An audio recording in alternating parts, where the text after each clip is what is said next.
I've been working on the Noaa Goes geostationary satellite, trying to get reception. And in North America, the Goes satellite requires about a 3.5–4 foot dish, 1.5 meter dish minimum. The bigger the better. I have a 36-inch dish. It's a HughesNet satellite dish, and it's not big enough, so I've extended the outside edges of it, and it's probably in the 4 foot range on part of it. The very bottom of it I didn't extend, but the sides and top I extended. I've struggled with getting a strong enough signal to decode for quite a while, and I've just started to get it to where it will start decoding. I have about a 7 decibel signal to noise ratio at the moment. So I'll give you a look at my satellite dish. It's cobbled together with just some wire and metal tape, like ductwork flashing tape, and you have to get the geometry of that dish pretty accurate. And I've made my own feed horn where the Allen B would be, and it's just a loop dipole. The dipole looped back, terminated, so the center pin it terminates back to coax, and that creates a very high Q on the SWR. On the it creates a built-in band pass. Basically anything outside of that frequency, it cuts the noise way down if you terminate back to your shield. So any type of loop antenna that terminates back to shield, not only will it be high Q, but it'll be a built-in bandpass filter. So I'll give you a look at the satellite dish now and describe it a little bit more. Here's the satellite dish, HughesNet 3 foot, and I've extended the edges 10 to 12 inches on the majority of it. The very bottom I didn't extend. I'm using an rtl-sdr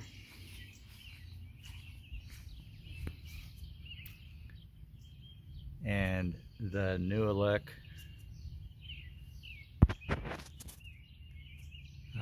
I think that's Noaa Goes Plus, I think it's called. It's a filter and LNB, LNA, sorry. And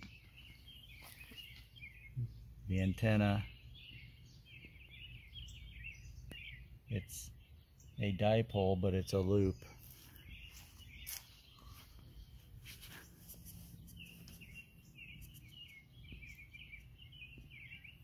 And the center pin goes down all the way up, and then the top where it comes back down terminates back to ground.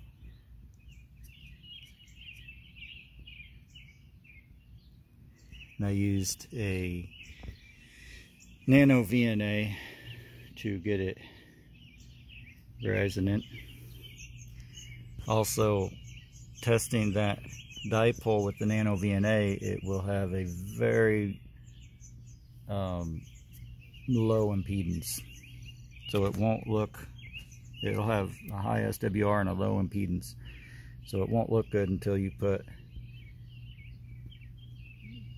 the reflector very near it, and how close it is to the reflector is very critical.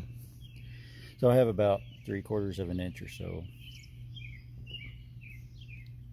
between the dipole and the reflector.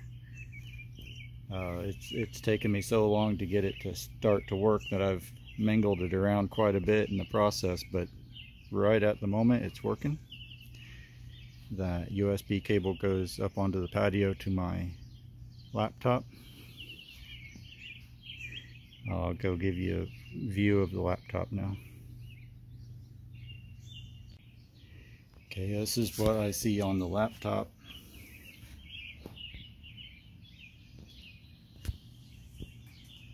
I have about a 7 average signal to noise ratio.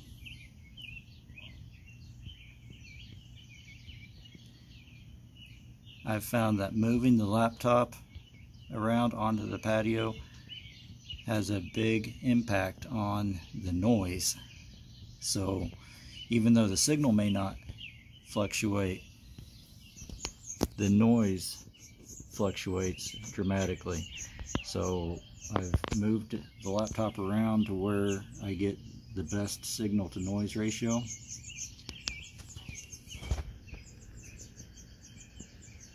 .0 something, the burr rate, the VIT is where it begins to work. If it's 0.1, that wasn't good enough, and the deframer stays synced instead of jumping back and forth from synced to syncing, and the Reed Solomon doesn't flash.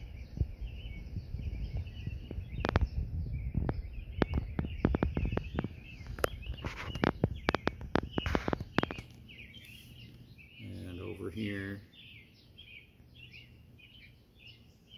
it shows the different images that it's decoding.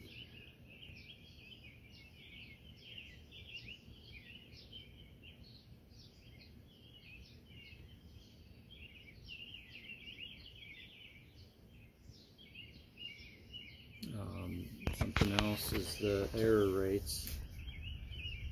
The bottom one that says error 17, those are completely failed, but the one that just says warning, it's salvaging those errors.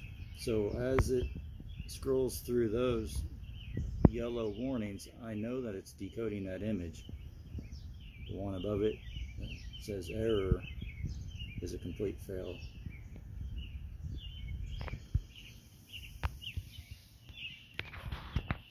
Let me show you an example of the images that it is getting.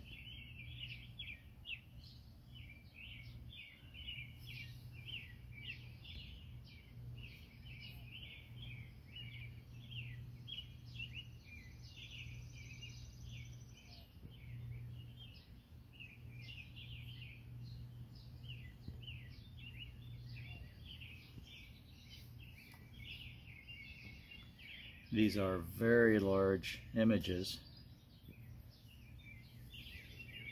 Full screen is only 36% zoom.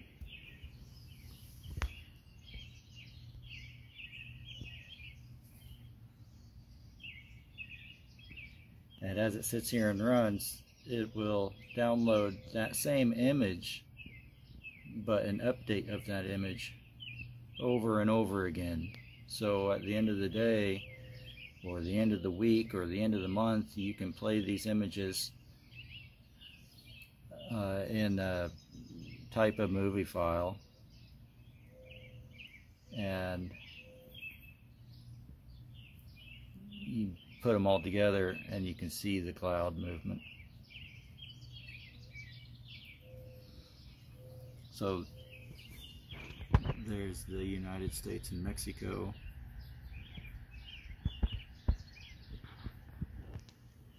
You can barely see South America. This is goes 18, I think.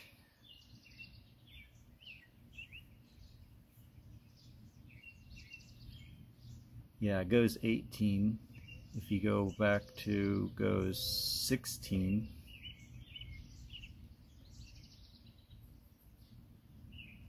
Some of those didn't come through very good.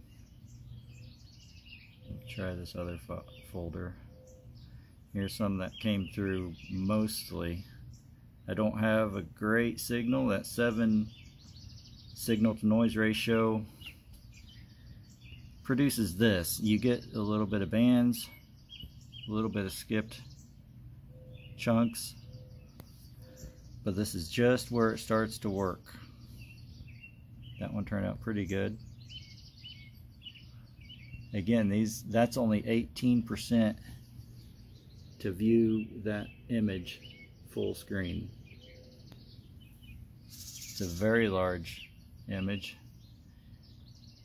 You can zoom way in to view higher detail.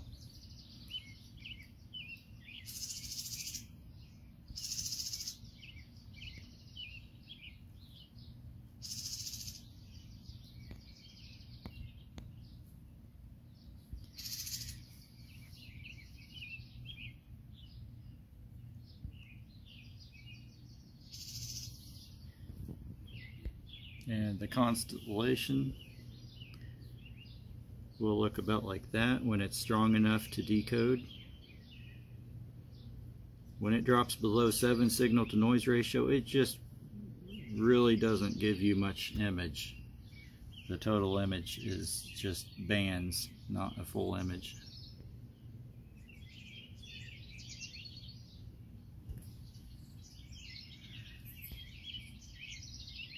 It's getting the signal from that chunk right there. Not that one, but that one does help you find the satellite and get the initial signal. So that's goes, I'm using goes 16, aiming at goes 16, and I can receive goes 16 and goes 18, but any one that I pick, it will download images from both, because goes satellites send their raw data down to the Earth, to the Earth station. It processes the raw data into images, sends it back up to the goes satellite, and the goes satellite rebroadcasts that final image back down again to, in this case, just a homebrew satellite dish with a rtl-sdr. I'm using satdump version 1.2.0.